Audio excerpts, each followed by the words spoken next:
Most people never see an eagle in their whole life. I estimate I must have seen about 100,000 different eagles, but I never get tired from watching them.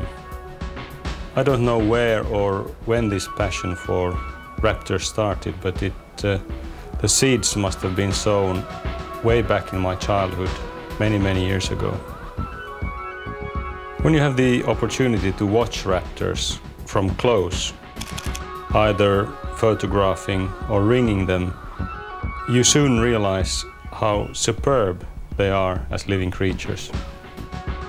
Their flight skills are superior, they are powerful at the same time, yet the flight looks leisurely.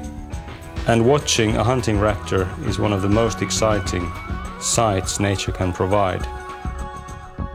Maybe it is the power and the freedom that raptors possess, or maybe it's just their sheer aesthetical beauty that pleases me.